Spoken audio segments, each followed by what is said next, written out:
வணக்கம் மக்களே, மீண்டும் ஒரு பதிவு. இந்த பதிவில் மைவி3 பற்றி ரொம்ப ஷார்ட்டாக இன்ஃபர்மேஷன் சொல்லிடுறேன். ஆப் வந்து அப்கிரேடில் தான் இருக்குது. இன்னும் மேபி புது ஆப் கூட லான்ச் பண்ணலாம். ஸோ அதனால் யாரும் இப்போதைக்கு அதை பற்றி எதுவும் யோசிக்காமல் உங்கள் ஒர்க்கை பாருங்கள். நீங்கள் இப்போ பார்த்துட்ருக்கிறது one of the cheapest 3D printing unboxing. Okay, 3D printer ஒன்று வாங்கியிருக்கேன். அந்த 3D பிரிண்டரோட அன்பாக்சிங் வீடியோ தான் பார்க்குறீங்க. ஒன் ஆஃப் த பெஸ்ட்டாக இருக்கும்னு என்னால் சொல்ல முடியாது, ஆனால் ஒஸ்ட்டாக இல்லாத அளவுக்கு மெயின்டைன் பண்ணியிருக்கேன். ஸோ பார்த்துட்டு உங்களோட ரிவ்யூஸை சொல்லுங்கள், ஃபுல்லாக பாருங்கள். அப்போ உங்களுக்கு எல்லாமே புரிஞ்சிடும். ஃபுல் ஸ்டோரி இதிலே இருக்குது. ஓகே, ரொம்ப நன்றி மக்களே. ஃபுல்லாக பாருங்கள். நான் என்ன கருத்து சொல்ல வரேன்னு அதிலே கேட்டிருக்கேன். நீங்களே பார்த்து தெரிஞ்சுக்கங்க.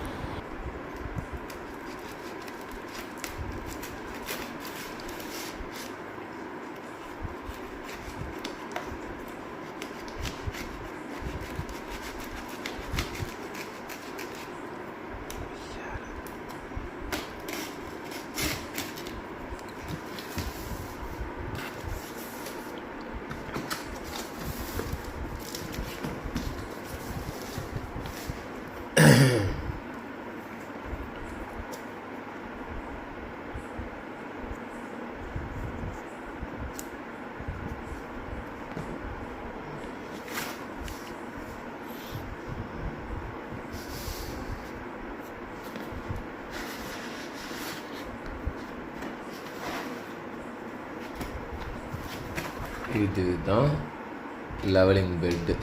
இதில் வந்துட்டு ஹீட்டாக இருக்கும். இதில் தான் வந்துட்டு நம்ம மிஷின்ஸோட ப்ராடக்ட்ஸ் எல்லாத்தையும் செய்ய போகிறோம். இது 3D பிரிண்டர். யூசர் மேனுவல் அதுக்கு இருக்கா? ஓகே, இப்போ கரெக்டாக இருக்கும் நினைக்கிறேன். இப்படி தான் இதை ஃபிட் பண்ணணும். என் வாழ்க்கையில் முறையாக இதை பார்க்குறேன். ஸோ அதனால் இதையும் எடுத்து வர வைப்போம். இது ஒரு புது டெக்னாலஜி.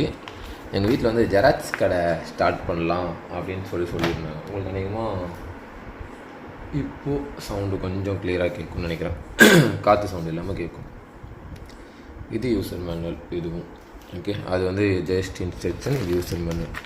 இது வந்துட்டு இதில் யூஸ் பண்ண வேண்டிய டூல்ஸ். ஓகேவா? வித் மெமரி கார்டோடு கொடுத்துருக்காங்க.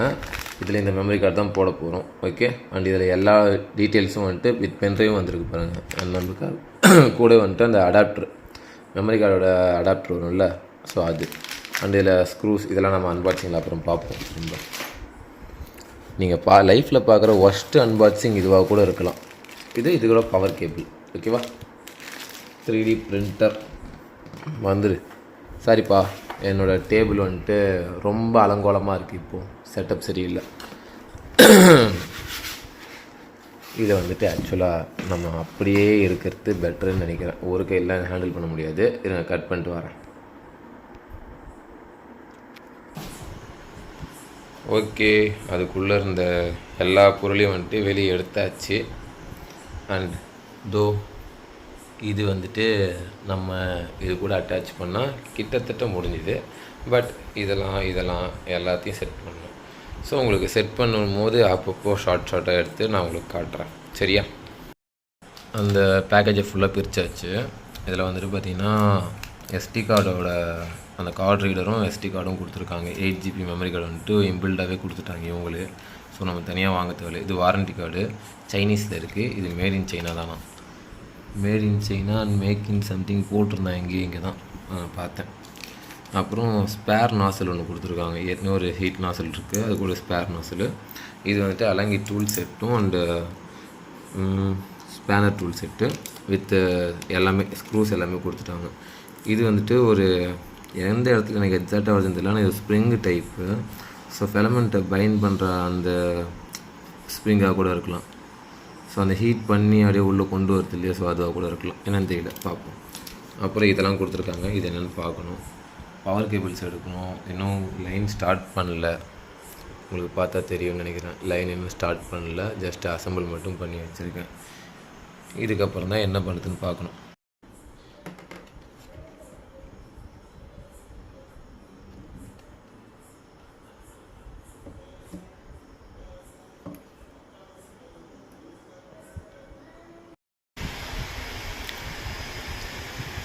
கடைசியாக வந்துட்டு இதில் ப்ராசஸிங் நடக்குது.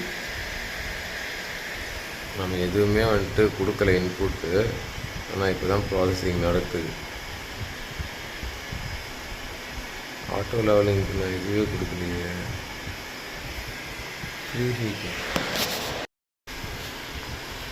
இப்போ வந்து பார்த்திங்கன்னா ஹோமிங் ஆகிக்கிட்டுருக்கு, ஹீட்டிங் ஆகுது. ஃபிலமெண்ட் வந்துட்டு நம்ம இன்னும் ஃபில் பண்ணலை, கட் பண்ணலை, இதுக்கப்புறமா தான் பண்ணணும்னு சொல்லுது. இது எப்படி நடக்குதுன்ற ப்ராசஸை வந்துட்டு அப்படியே நீங்கள் பாருங்கள். ஃபஸ்ட் டைமாக இந்த மாதிரி மிஷின்ஸ்லாம் சயின்ஸ் ஃபிக்ஷனில் இருந்துட்டு நேரில் நம்ம வீட்டில் இருக்கும்போது கொஞ்சம் நல்லா தான்ப்பா இருக்குது பார்க்குறதுக்கு.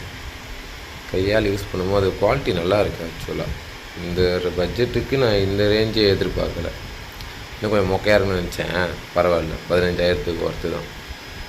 ஃபிலமெண்ட் வந்துட்டு ஒரு ரோல் கிட்டத்தட்ட 1000 ரூபா கிட்ட வருது.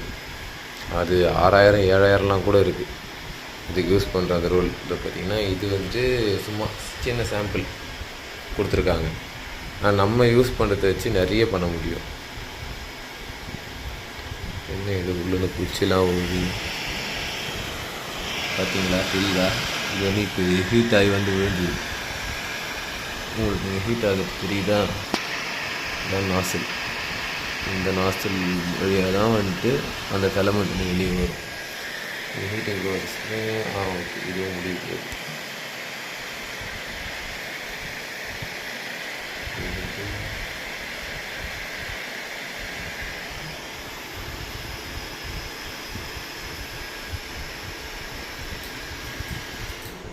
ஓகே ஓகே ஓகே ஏதோ பண்ணுது. ஒரு ஸ்லோவாக கீழே இறங்குது.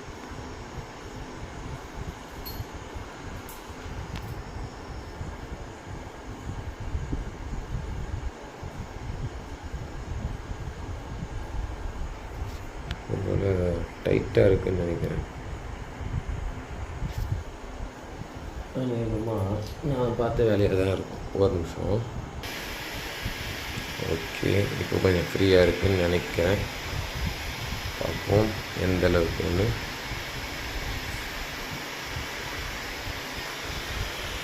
அங்கே பார்த்தீங்கன்னா இப்போ நீங்கள் பார்க்குறது அது போயிட்டு ஒரு வாட்டியும் க்ளீன் பண்ணுற இடம். ஓகேவா? இந்த இது வந்துட்டு இன்னும் ப்ரைட்னஸ் பண்ணணும்னு பார்க்குறேன். இன்னும் ஃப்ளாஷ் ஆன் பண்ணலாமா?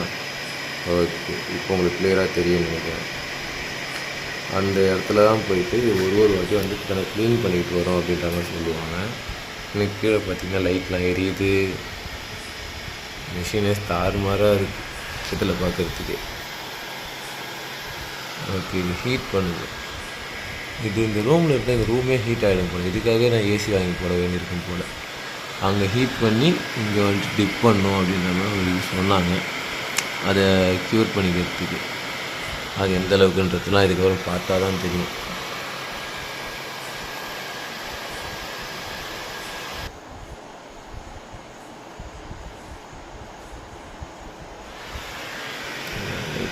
இப்போ அவங்க க்யூரிங் பண்ணிச்சா அவங்க ஹீட் பண்ணிட்டு வந்துட்டு இங்கே டிப் பண்ணி ஒரு வாட்டியும் அதுவே தானே டிப் பண்ணிக்குது.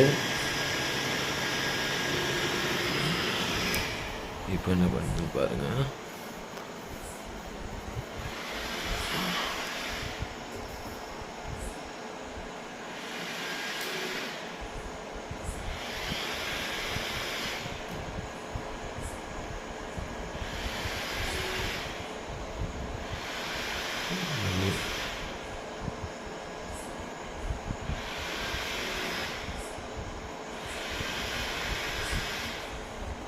ஒரு பயங்கரமான ப்ராசஸ் ஃபேனோட. இதுக்கு தடவை கொஞ்சம் டைம் டேக்கிங் ப்ராசஸ் தான்.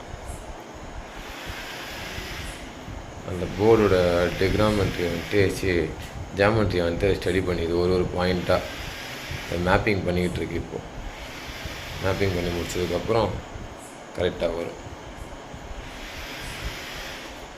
ஆக்சுவலாக நம்ம அர்த்தராத்திரியில் ரெக்கார்ட் பண்ணிகிட்ருக்கோம். நைட்டு 1 மணி. வேலையிலேருந்து ஸ்ட்ரெயிட்டாக வந்துட்டு இதை தூக்கின்னு வந்துட்டேன். டெலிவரி தரமாட்டாங்களா இன்றைக்கி? அவுட் ஆன் ரோடு வந்துட்டு கையில் வரல. விட்ருவோன்னா நான் ஸ்ட்ரெயிட்டாக தூக்கினே வா, இன்றைக்கி இதை முடிக்காமல் விட்றதுலன்னு சொல்லிட்டு வந்து செட்டே பண்ணியாச்சு. பார்த்துருவோம். நம்ம சாம்பிள் பிரிண்ட் என்ன நம்மகிட்ட இருக்கான்னு பார்த்து அதை போட்டு பார்ப்போம். கொஞ்சம் டவுன்லோட் பண்ணி வச்சுருக்கேன், செக் பண்ணி பார்த்துட்டு நான் உங்களுக்கு அதையும் சேர்த்து போடுறேன்.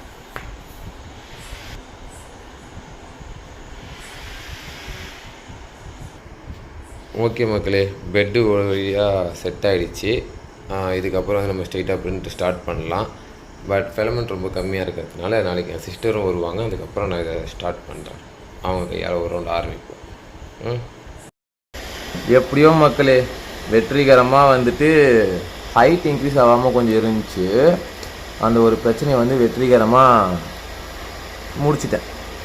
அதனால் இப்போ வந்துட்டு கரெக்டாக பிரிண்ட் ஆகுது. இதுக்கு முன்னாடி இதோ இந்த பாருங்கள், வேறு ஒன்று ட்ரை பண்ணேன். அது ஆக்சுவலாக ஹைட்டு மட்டும் இன்க்ரீஸ் ஆகலை.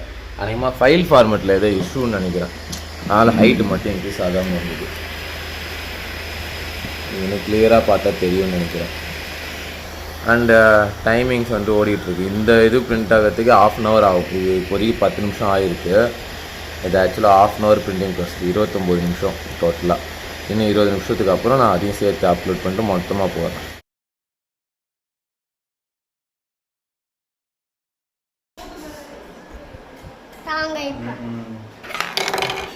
ஏன்டா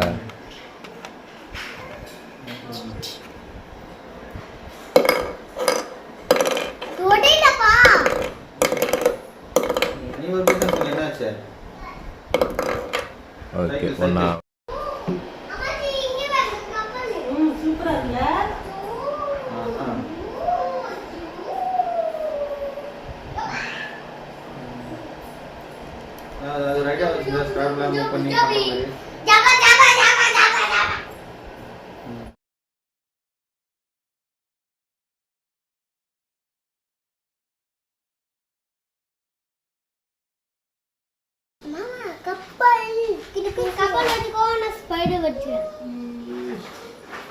எந்த அளவுக்கு கிளாரிட்டியாக இருக்குது.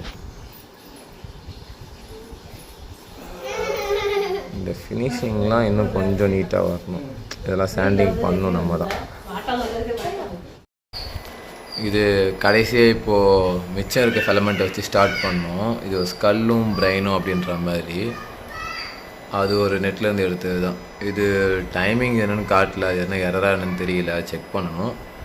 பட் அன்ஃபார்ச்சுனேட்லி இருந்த ஃபிலமெண்ட், அவங்க கொடுத்த சாம்பிள் ஃபிலமெண்ட் மொத்தமும் காலி. இது முடியறதுக்குள்ளே அது அநேகமாக காலி ஆகிடும், ஆஃப் ஆகிடும்னு நினைக்கிறேன். பார்க்குறேன் எப்படின்ட்டு. ஏன்னா ப்ராசஸ் கிட்டத்தட்ட முடிஞ்சிடுச்சு, இன்னும் கொஞ்சம் தான் இருக்குது. அது வந்துடுச்சுன்னா ஓகே. ஸோ நான் இப்போ உங்கள்கிட்ட கேட்க ஆசைப்படுறது இதுதான் மக்களே. மிஷினை வாங்கிட்டேன். ஸோ அதனால் என்னால் இப்போ வந்து ஃபுல்லாக கம்ப்ளீட் பண்ண முடியுமான்னு தெரியல. நான் வந்துட்டு இப்போ உங்கள்கிட்ட வந்துட்டு இங்கே ஒரு QR கோடு வந்துட்டு நான் போடுறேன். ஓகே, அதை வந்துட்டு நீங்கள் ஸ்கேன் பண்ணி விருப்பப்படுற மாதிரி எவ்வளோ வேணால் போடுங்க. 10 பைசா கூட சத்தியமாக திரும்ப தர மாட்டேன். அதுக்கு பதிலாக நான் இந்த டாய்ஸில் நான் என்ன செய்கிறேனோ அதுலேருந்து ஒரு 3 பீஸை வந்துட்டு நான் உங்களுக்கு கொரியர் பண்ணுறேன். ஓகேவா? எல்லோரும் போட்டுறாதீங்க, கொஞ்சம் பேர் மட்டும் போடுங்க. ஏன்னா எனக்கு தேவைப்படுறது ஒரு 3 ரோல் தேவைப்படுது. ஒரு ரோல் கிட்டத்தட்ட 1000 ரூபா வருது. 1000 ரூபாய்க்குள்ளேயும் இருக்குது, 1000 ரூபாய்க்கு மேலேயும் இருக்குது. ஸோ நான் கொஞ்சம் பார்த்துக்கிட்டு இருக்கேன், எனக்கு எது தேவைப்படுது அப்படின்னு சொல்லிட்டு நான் பார்த்துக்கிட்டு இருக்கேன். அதை ஃபுல்லாக செக் பண்ணி கரெக்டாக பண்ணுறதுக்கு எனக்கு தேவைப்படுது. அதனால் வந்துட்டு இப்போதைக்கு நான் அவங்ககிட்ட பிச்சை எடுக்கிறேன்னு கூட வச்சுக்கோங்க, எனக்கு அதை பற்றி கவலை இல்லை. எனக்கு இந்த மிஷின் மூலிமா நான் இன்னும் கொஞ்சம் கற்றுக்கணும். அதுக்கு எனக்கு உங்கள் ஹெல்ப்பு தேவை. ஓகே, நான் உங்கள்கிட்ட தான் கேட்குறேன், வேறு யார்ட்டையும் கேட்கல. ஸோ உங்கள்கிட்ட தான் கேட்குறேன். முடிஞ்சதுன்னா இந்த QR கோடுக்கு ஒரு 100 ரூபாயிலேருந்து ஆரம்பித்து எவ்வளோ தூண்டு தான் அனுப்பி விடுங்க, தப்பு இல்லை. ஓகேவா? எனக்கு தேவைப்படுது, நான் கற்றுக்கிறேன். நான் கற்றுக்கிட்டு அடுத்த கட்டமாக நான் இதே மாதிரியான பொருள்கள் உங்களுக்கும் செஞ்சு தரத்துக்கு ஆசைப்பட்றேன். அண்டு ஒரு 10 பேருக்கு மட்டும் நான் ஒரு ஆஃபர் வச்சுருக்கேன். அந்த 10 பேர் மட்டும் எனக்கு முழுசாக 1000 ரூபா அப்படியே போட்டு விட்ற மாதிரி இருக்கும். அவங்க மட்டும் நேம் லிஸ்ட் நோட் பண்ணி வச்சுக்கிறேன். ஓகே, அதிலேருந்து நான் அந்த 10 பேர் மூலிமா மொத்தமாக பண்டில் தான் வாங்க போகிறேன். ரோல்ஸு, இதுக்கு தேவைப்படுற அந்த ஃபிலமெண்ட் ரோல்ஸ் வாங்கிட்டு அதுலேருந்து நான் அடுத்து என்ன பண்ண முடியுமோ அதை நான் பண்ணிவிட்டு அதில் வந்துட்டு நான் ஒரு 3 பீஸ் மட்டும் நான் எடுத்துப்பேன். ஒன்று வந்துட்டு என் பையன் விளையாடுறதுக்கு, 2வது எனக்கு ஷோ கேஸில் வைக்கிறதுக்கு, 3வது வந்துட்டு ஒருத்தருக்கு கிவ் அவே. உங்களுக்கு இல்லை, நீங்கள் ஆர்டர் கொடுக்குறீங்க, ஸோ உங்களுக்கு அந்த இது வராது. ஒருத்தருக்கு கிவ் அவே. மிச்ச பொருள் எல்லாமே வந்துட்டு நான் வச்சு எப்படி சொல்கிறது, மிச்ச பொருள் எல்லாத்தையும் நான் உங்களுக்கே வந்துட்டு கொரியர் பண்ணி விட்டுறேன் ரிட்டர்ன். ஓகேவா? அந்த ஃபிலமெண்ட் ரோலில் நான் எவ்வளோ ரெடி பண்ணுறேனோ அதில் வந்துட்டு உங்களுக்கு கொரியர் பண்ணிடுறேன். ஒரு 20% ஃபிலமெண்ட் மட்டும் ஹோல்ட் பண்ணிருவேன் என்னோடய ஃப்யூச்சருக்காக. நான் இதில் செய்கிறேன்ல, ஸோ இதில் வந்துட்டு நான் இன்னும் கற்றுக்கிறதுக்காக கொஞ்சம் ஃபிலமெண்ட்ஸை மட்டும் நான் ஹோல்ட் பண்ணி, ஒரு 20% ஃபிலமெண்ட் மட்டும் ஹோல்ட் பண்ணிட்டு பேலன்ஸ் இருக்க எல்லாத்தையும் நான் உங்களுக்கு கொடுத்துட்றேன். நீங்கள் எது ஆசைப்பட்றீங்களோ நான் அதை செஞ்சு தரத்துக்காக இதை சர்வீஸாக மூவ் பண்ணுறேன். கமர்ஷியலாக நான் இன்னும் மூவ் பண்ணலை. யாருக்கிட்டையும் நான் இது வந்துட்டு இப்போதைக்கு சேல் பண்ணுற ஐடியா இல்லை. பண்ணணும், பட் ஃப்யூச்சரில் பண்ணுவோம். நான் ஒன்லி ஃபார் நம்ம சப்ஸ்கிரைபர்ஸ்க்கு மட்டும்தான் மூவ் பண்ண போகிறேன். வெளியே எங்கேயும் நான் அவ்வளோ சீக்கிரம் கொடுக்குற மாதிரி இல்லை இப்போதைக்கு. ஒருவேளை என் ஃப்ரெண்ட்ஸ்லாம் ஆசைப்பட்டு கேட்டாங்கன்னா அவங்களுக்கு கண்டிப்பாக நான் செஞ்சு கொடுப்பேன். இதுதான் இப்போதைக்கு இருக்க டார்கெட்ஸ், ஓகேங்களா? ஸோ அதை உங்கள்கிட்ட எக்ஸ்பிளைன் பண்ணிட்டேன், இதுக்காகவே இந்த வீடியோ. ஸோ கியூஆர் கோடை போடுறேன், நீங்கள் எனக்கு அனுப்பி விட்டிங்கன்னா அதுக்கப்புறம் நான் ஆர்டர் போட்டு அது பொருள் கைக்கு வரத்துக்கு 7 to 8 நாள் ஆகுது. ஸோ லோக்கலில் எங்கேயும் அவைலபிள் வேறு இல்லை, அண்டு நல்ல ரேட்டில் வேறு இருக்குது. ஃபிலமெண்ட் நம்ம என்ன குவாலிட்டியில் கொடுக்குறோமோ அந்த குவாலிட்டியில் நல்லதாக பிரிண்ட்டு நம்மளுக்கு வந்து சேரும். ஸோ நம்ம கொடுக்குற குவாலிட்டியை மட்டும் கொஞ்சம் கரெக்டாக கொடுத்துட்டோன்னா நம்மளுக்கு பிரிண்ட் வந்துட்டு அதே மாதிரி நல்ல டீப்பாக நல்ல குவாலிட்டியில் கிடைக்கும். ஸோ அதனால் கொஞ்சம் உடைக்க முடியாத அளவுக்கு ஸ்ட்ராங்காகவும் இருக்கும். இதில் ஃபில்லிங் ஆகுது இல்லையா, ஸோ அதெல்லாமும் ரொம்ப முக்கியம், அந்த லேயர்ஸ் கொடுக்கறது இதெல்லாம். அதனால் நிறைய ஃபிலமெண்ட்ஸ் செலவு ஆகும் கண்டிப்பாக. இது உங்களுக்கு பிடிச்சிருக்கா இந்த வீடியோ அப்படின்றத கமெண்ட்டில் சொல்கிறேங்க. இது ஒரு நல்ல இம்ப்ரூவ்மெண்ட்டாக நான் பார்க்குறேன் என்னோடய சைட்லேருந்து. நான் அடுத்த லெவல் போகிறதுக்கு மூவ் ஆகிக்கிட்டு இருக்கேன். நீங்களும் வீட்டில் இருந்துகிட்டே பண்ணக்கூடிய ஒன் ஆஃப் த பிஸ்னஸ் தான் இது. இதை நான் எப்படி பண்ணுறேன், எப்படி சக்ஸஸ் ஆகுறோம் அப்படின்ட்டு எடுத்து செக் பண்ணிவிட்டு அதுக்கு அடுத்ததாக நம்ம ப்ராக்டிக்கலாக வந்துட்டு உங்களுக்கு எப்படின்றத நான் இந்த வீடியோஸ்லேயே கைட் பண்ணுறேன். ஃபஸ்ட் நான் கற்றுக்கிட்டு நான் எப்படின்னு உங்களுக்கு சொல்லித்தரேன். யாருமே வந்துட்டு பிஸ்னஸை பொறுத்த வரைக்கும் எல்லாத்தையும் தெரிஞ்சுக்கிட்டு உள்ளே இறங்க முடியாது. அப்படி யாருன்னா உங்கள்கிட்ட சொல்கிறாங்க எல்லாம் தெரிஞ்சுன்னு உள்ளே இறங்குன்னு சொல்கிறாங்கன்னா அதை நம்பாதீங்க. அது வந்துட்டு முடியாது யாராலையுமே, ஓகேவா? ஏன்னா பிஸ்னஸை பொறுத்த வரைக்கும் உள்ளே இறங்குனதுக்கு அப்புறம் தான் கற்றுக்க முடியும். இறங்கி தான் கற்றுக்கணுமே தவிர்த்து அப்படியே எல்லாராலையும் ஸ்டார்டிங்லேயே தெரிஞ்சுக்கிட்டு எல்லாரையும் உள்ளே வர முடியாது. நான் அந்த மாதிரி இப்போ கற்றுக்கிட்டு ஆரம்பிச்சுக்கிட்டு இருக்கேன். ஓகே, கதை முடிஞ்சு போச்சு.